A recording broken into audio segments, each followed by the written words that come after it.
Welcome to The Brain Changers, a podcast about learning how to revolutionize the way you think and live by mastering your mind. We're your hosts, mother and daughter duo Rebecca and Yvonne King from Moonbeam Monday. Our goal is to empower you to live the life you choose by teaching you how to retrain your brain. Some people tell us it sounds like mind control, and it is, but not the way you might think. This is about you taking control of your own mind rather than letting your mind control you, so you can choose to live a life free from the expectations of others. No matter what you've experienced in the past, you can create positive change and transformation by learning how to master your mind. We know this because we've done it. Between us, we've survived cancer and stroke and eliminated debilitating anxiety and depression. We've turned our pain into purpose through the power of our mind, and we're now here to support and guide you to do the same. In this podcast, we share valuable insights about how your brain works, why you think, say, and do the things you do, how to begin the process of change, and why it's necessary. Because we know that when you change your mind, you change your life. Thanks for joining us. Let's go.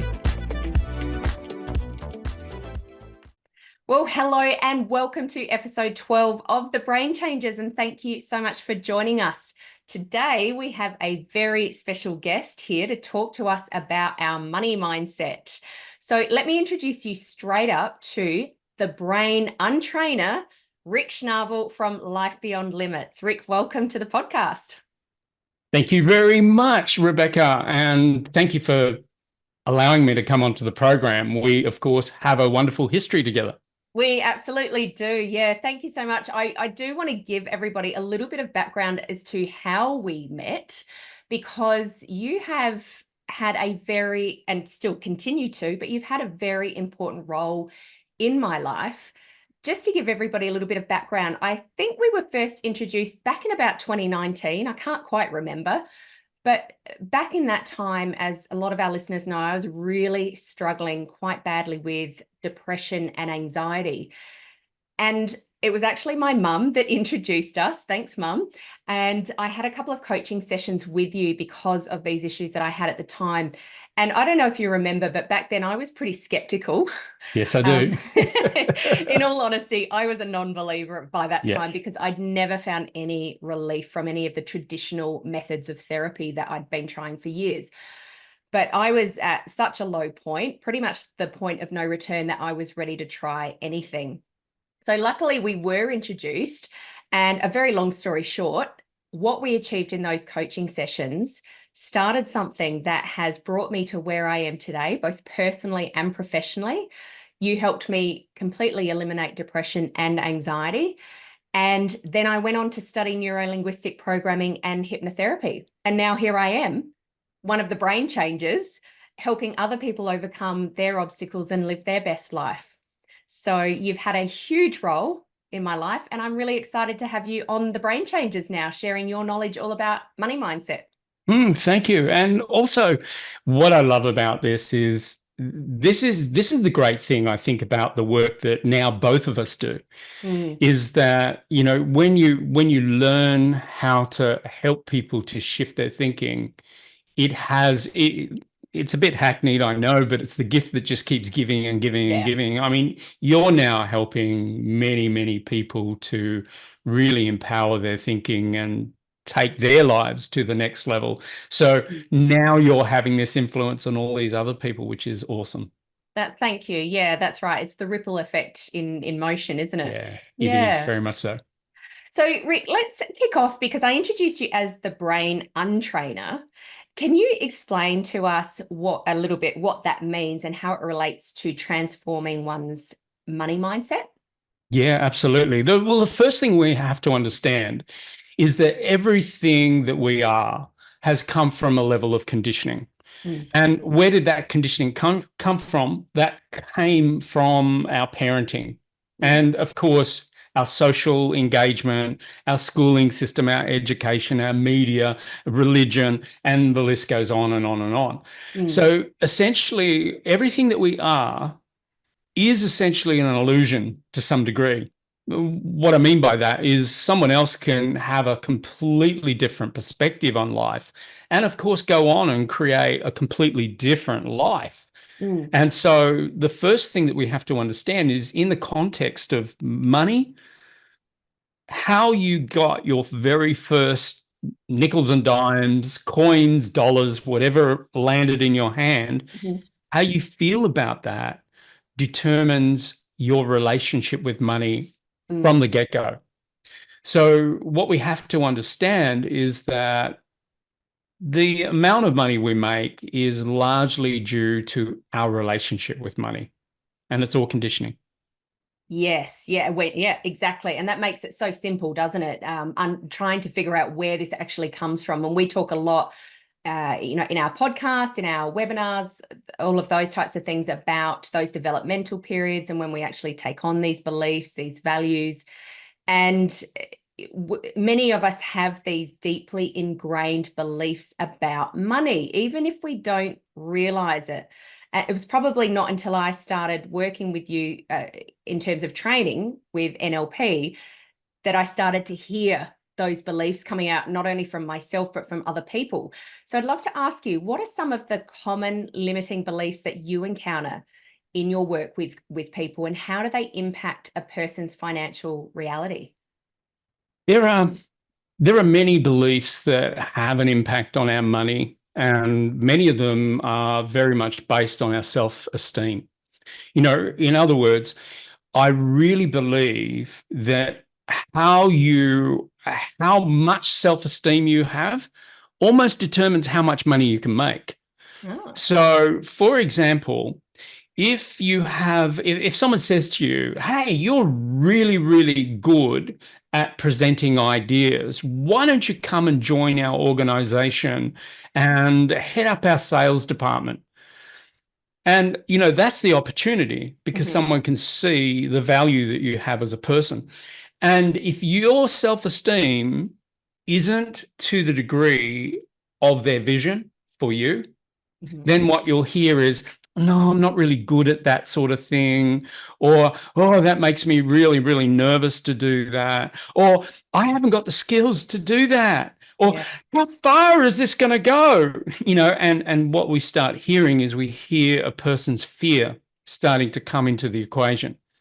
And that's what I mean by self-esteem. It's a little bit like, at the end of the day, you can go fishing and you can choose to catch one fish, 100 fish. You know, at the end of the day, the sea is abundant, Mm-hmm. but it's your limitation as to how far you cast your line, what bait you put on there, what size of fish you think you could catch. And I know that's, you might not be into catching fish, but it's just a metaphorical element of understanding that this is what happens every day. The moment you go into your job, let's say you're employed, and the moment you go into your job, you shake a person's hand, and how confidently you shake that person's hand is going to determine how much income you get offered with that job. Okay. Equally, the very job you apply for, it might be a $300,000 annual income. It might be a $3 million annual income, but it's all going to come back down to your self-esteem because people who don't have a $3 million self-esteem will not apply for a $3 million job. Right. I'm glad you said that because I'm sitting here trying to put myself in the shoes of our listeners, and somebody sitting there going, yeah, but Rik, I have never had a job that pays more than $80,000. Like, I don't have the skills and I don't have the uni degree or whatever it is to get a job over $80,000. So how can I just suddenly feel better about myself and go out and get a $300,000 job? So what do you say, what would you say to these people who are sitting here going, this doesn't actually relate to me because I'm not in that realm?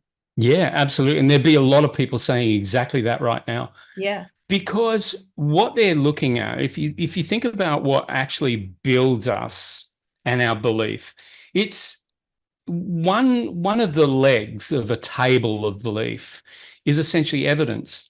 Mm. What we do is we look at evidence and we often go back into our past and think to ourselves, have I ever earned that level of income? And if the answer is no, then currently you have no evidence to this possibility. And so if you don't have evidence to that possibility, you'll never apply for it. Mm. And if I can give you a sense of this, I had a cap, I had a ceiling on my own ability and my own net worth, my own value. And before I learned neuro-linguistic programming, I actually believed I was like the $80,000 guy. Okay. That was it. That was my cap.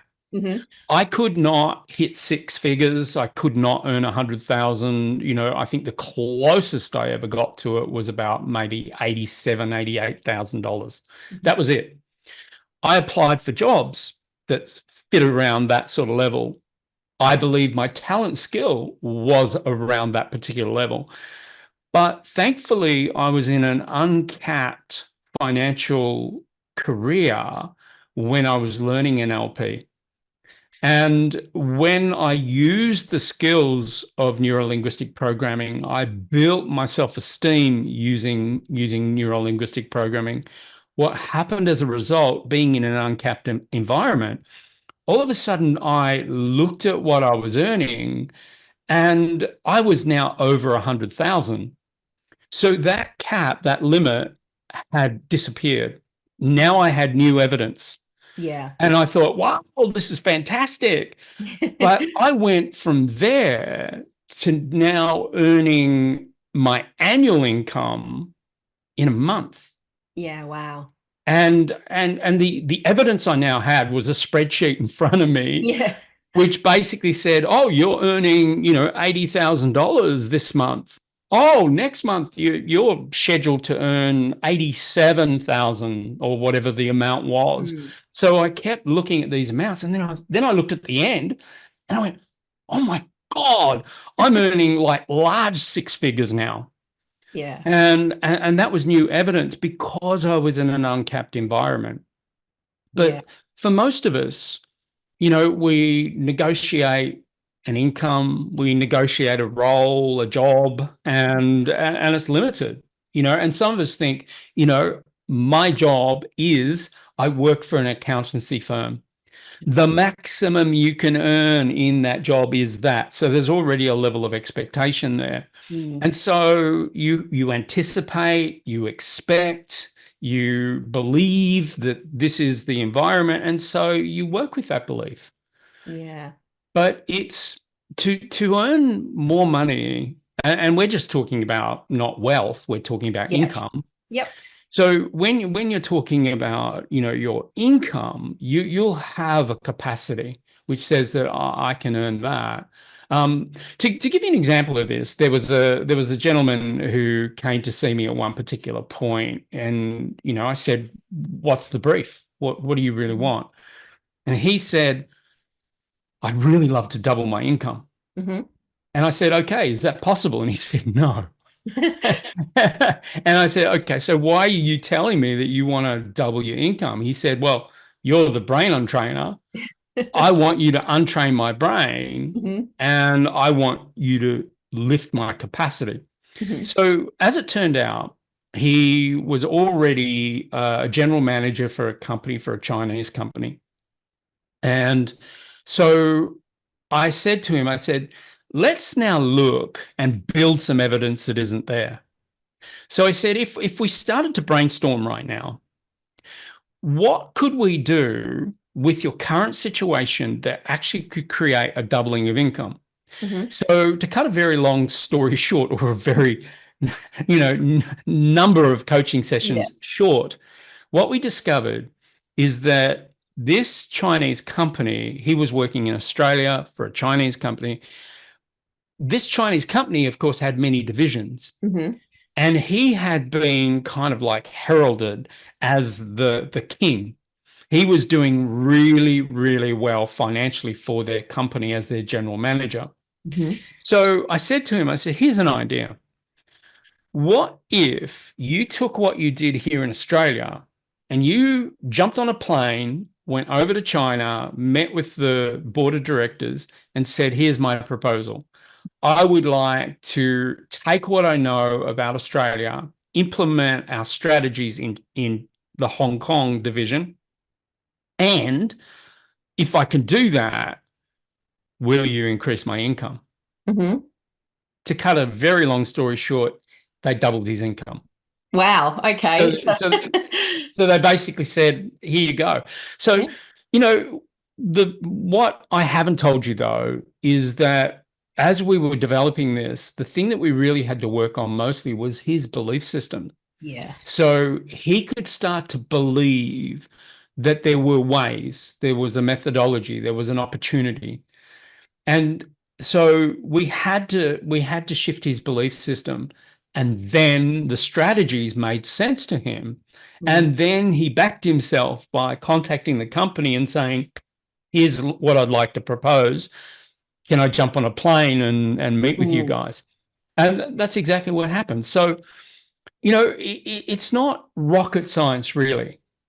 There is structural, procedural things to do in order Mm. to meet that brief, but the belief system has to happen first. Yes, absolutely. And our listeners will be really familiar with that because in episode 10, we introduced them to beliefs and how we form them when they're formed, how they impact our lives, and then how to get started with changing them. And because what I was going to ask you is, from an untraining your brain point of view, how do we begin to untrain that brain from the negative money beliefs? So is there something that you can just very briefly share with our listeners about how you might even start that process? The I'd love to say that there's a red pill moment, and all you do is take a red pill and Wouldn't that be wow, easy? yeah, absolutely. And all of a sudden, Morpheus appears and he tells Mhm. you you're in an illusion and shows you a whole new reality, and all of a sudden, possibility opens up for you. Mm. The truth of the matter is, many, many people have what I call the McDonald's mindset. Mhm. They simply go, "Where's my red pill? Give it to me, and everything's going to be great from that moment." That's Yeah. not how it works. In order for people to extend their capacity, they actually literally have to work with people like you and me Mhm. in order for them to start doing the change work, within their mindset. It's a little bit like, their brain has been dipped in a vat and their whole life is due to that brain, whatever they've experienced, the trauma, the beliefs, the stuff that they were called when they were little in school, the bullying, all that sort of stuff has made them who they are. So it's Mm. actually quite a job, as you well know, Yeah. to untrain the brain and start to see a whole new reality. So the short answer is the only way forward. There's only one way, and that's working with people like you and I. Yes, yes. Great answer to that. And that's the thing. I'm a Obviously I'm a huge advocate for coaching because I am a coach, but as some people may not know, that you and I still work together because coaches need coaches as well. We Absolutely. all need support throughout our life. And even when we work on one area of our life, whether it be professional, personal, relationships, whatever it might be, that will create change and it will have a flow on effect throughout our life. But then it will bring us to the next thing where we go, oh, okay. Well, now that I've sort of moved past that, I see something else coming up. Now we move through these things or we identify these things a lot easier and a lot quicker, but we still need help. We can't do it all on our own. And I guess what I'd love to know once we well, I want to know from your perspective, how does one's money mindset influence their overall success and happiness in life? Because you've just told us a great story about financials in the professional world, but that client, once he achieved his goal of doubling his income, did that just mean that suddenly everything in his life was fantastic? No, it Mm. it doesn't actually, because money at the end of the day is really an amplifier, Mm. and that's what it is. Sure, I'm happier now that I'm making more money, I've got to say. Uh-huh. But you kind of get to a new threshold. And you start to become very used to that new income. Mm. And before you know it, your vision expands even further.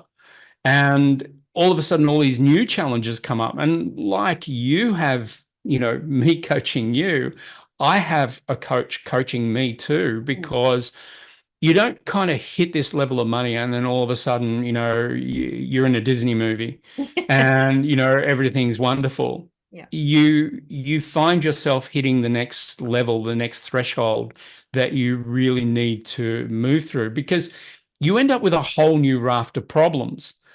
And those problems, take you to that next level. For example, the meeting that I had before, our chat today, is now I've taken on a new venture. I'm now starting a charity Oh. with, Wow. you know, with Congratulations. thank you, with some new business partners, Mhm. and that with it brings a whole new level of new challenges. Yes, it will. So now you've got to be thinking deeper, further. You've got to start thinking, what is my vision now with this? Yeah. And it requires new thinking. It's again, I've never had a charity before. So I've now got to understand the charity business. Like, how do Mm. we really do some good here? Mhm. And it opens up a whole new Pandora's box. Yes, it absolutely will. Having come from that space, it's going to be fantastic, though. I look forward to hearing more about that. So, with that in mind, how important is it for someone to have clarity not only around their financial goals, but Yeah. really around their life goals, and how does their mindset play a part in achieving those goals? Well, I think the biggest thing we have to understand is that the world hasn't gotten easier. It's actually gotten a lot harder, to be clear, Mm. because you have infinite choices and you have infinite distractions. And in order for you to gain some sort of level of success, you've got to be very clear. Mm. You've got to be very clear about who you are, what you do, the strategies that you follow, which strategies you don't follow. And clarity is what I would liken to consciousness. One thing that we really have to guard and be very, very mindful of is our consciousness. Mhm. Advertising's trying to get your consciousness. Mhm. Social media is trying to get your consciousness. So many people are trying to get into your mind to tell you that the world is a certain way. Mm. Everything from a politician to an advertiser will do that. The thing that we've got to do is we've got to really guard our consciousness. I am very selective about what media I consume. I don't sit there and watch horror movies or blood and gore movies, because I know that gets into my brain. It Mm. gets into my dreams. Mm. And, it really doesn't help me. And in fact, it hinders me. So I'm very, very careful about what I consume. I'm not a big drinker, because I know what that does to my mind. Yeah. I'm very, very careful about, the food that I put in my body, because that goes through the blood-brain barrier. Mhm. This, and this brain are my most precious assets. And Yes. so I'm very guarded as to what I allow into those brains. Mhm. And I have a regime and I have a ritual and I have things now, because what I do for a living is really important, because what I think, what I advise, what I work with my clients to achieve is really, really important. Mm. So, if I'm half sozzled or nestling a hangover, Mm. you know, I am ineffectual and I'm not helping people and I'm not living my word either. Yeah. Yeah. So it is really, really important that I keep clear, that I keep clean, and that I keep myself at the highest level that I can, because it's important, not just for me, but for my vision and the people I serve and the people I work with. Yeah. Yes, 100%. And that's what, that's so important to me, is to be able to walk that talk, essentially. As you know, I talk about helping people eliminate Yeah. anxiety, mostly helping people actually eliminate that condition. And so I'm quite vocal in saying I don't want to help people manage it. I don't help them cope with it, because that it's not something that I want people to feel in their lives or to live with. So it's important to me that I do what I can and what I need to do to make sure that I don't have that anxiety. It's not to say that I never feel anxious, or that I never have a bad day, or that I never, feel a bit blue, but I don't live with that condition anymore. But it's all of those, like you say, those regimes, those rituals, those things that we consume, whether it be eating, drinking, watching, that make a big difference there. And so with that being said, would that be your advice for somebody who wants to start retraining their brain for financial success, or just indeed personal success? Or would you have another piece of advice for our listeners? Well, I think funny, I was on a podcast just recently, with a financial expert, and the one thing that I kept hearing from him was exactly what I would endorse, which is you've got to be quite systematic. If you want to build your wealth, you've got to be systematic about it.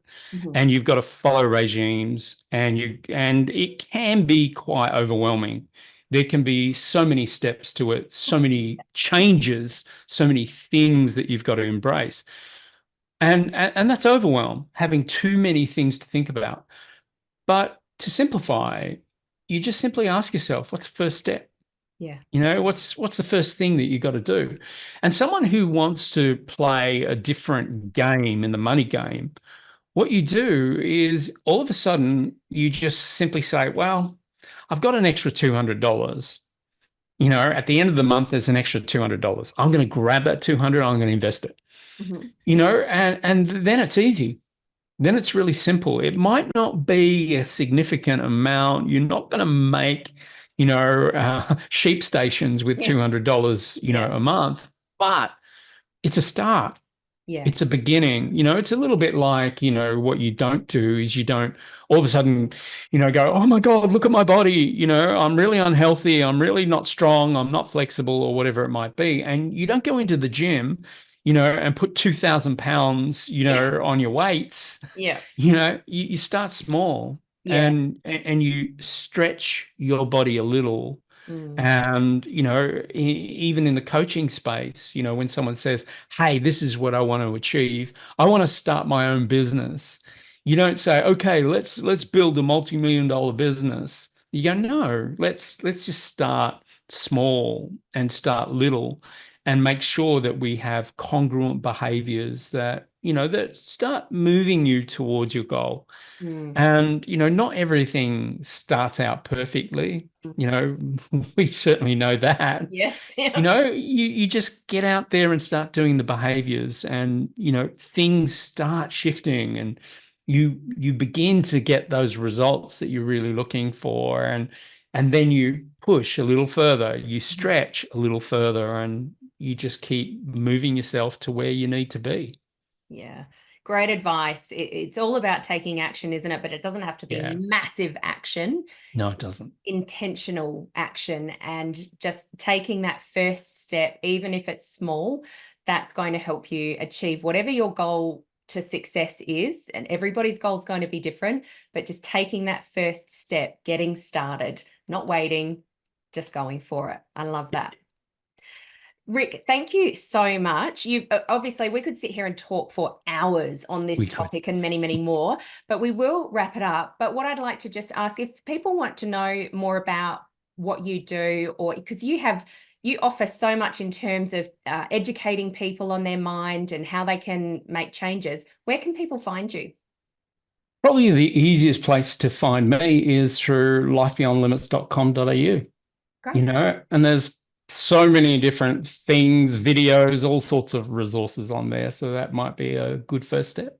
Awesome. We'll put that link in the show notes. So if anybody's looking to hear a little bit more from Rik or learn a little bit more about him, please just head to his website. So look, thank you so much for coming on the Brain Changers podcast today, Rik. As I said at the beginning, you've been such an influential part of my life and of Mum's life, of course, and my fellow brain changer. And we're very, very grateful to you. Thanks for your time today. And remember, for our listeners, and Rik will back me up on this one, when you change your mind, you change your life. Bye for now, everyone. Thanks for listening to this episode of The Brain Changers. We hope you've enjoyed the conversation today. Please like and subscribe to stay up to date with all the latest episodes. Our mission is to reach as many people as possible to help them revolutionize the way they think so they can change their brain and create profound transformation. Please help us broaden our reach by sharing this episode with someone you know will benefit. And remember to tag us on socials at Moonbeam Monday and leave a review. And remember, when you change your mind, you change your life. We'll catch you next time for another episode of The Brain Changers.